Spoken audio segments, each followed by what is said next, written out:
Hermann Göring is remembered today as one of the most notorious figures of the Nazi regime, but his rise began much earlier.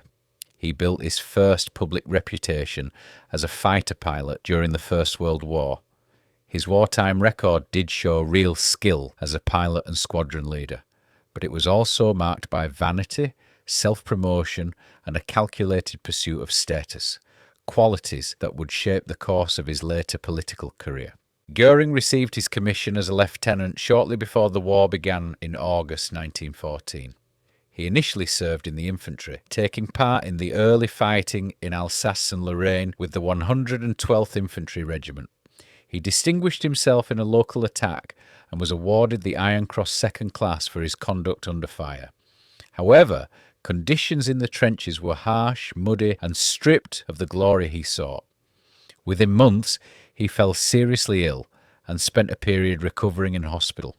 On returning to duty, he began searching for a way out of the regiment and toward a branch of service that offered prestige, mobility, and a clearer path to personal advancement.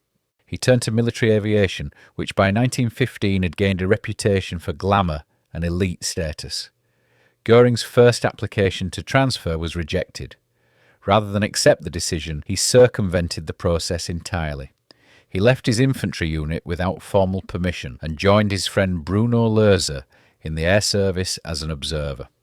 This calculated act of ambition revealed traits that would later define his political career: impatience with authority, a willingness to bend rules, and a talent for advancing himself through personal connections rather than established channels. Once he completed pilot training, Göring moved into the competitive and dangerous world of single-seat fighter aviation. He proved competent and aggressive in aerial combat, often taking risks that others avoided.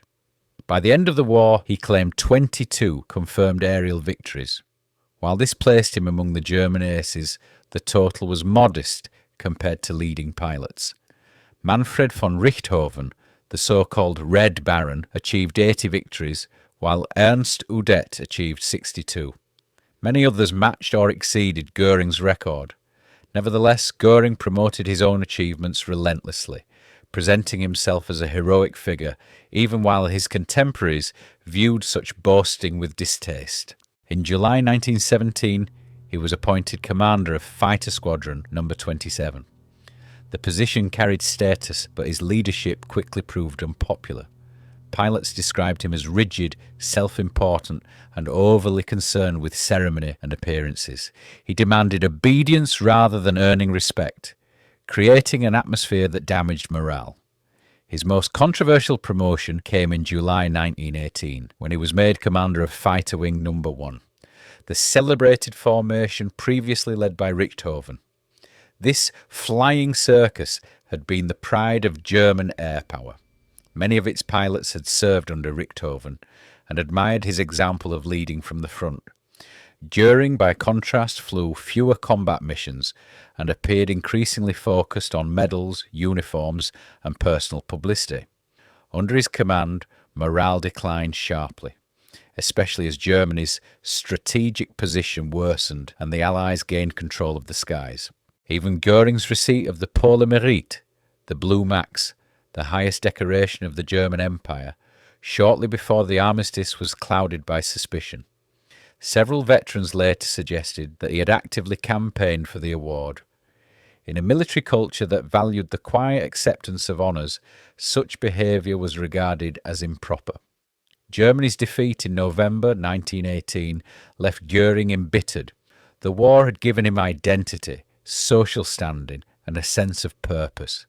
The peace stripped these away.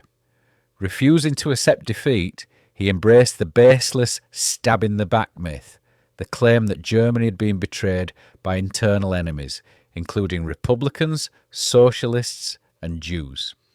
This belief became central to his worldview and helped guide his political loyalties in the turbulent years that followed. In the post-war period, Göring used his medals and his reputation as a fighter ace as political capital among far-right and nationalist circles. In 1922, he joined the National Socialist movement led by Adolf Hitler.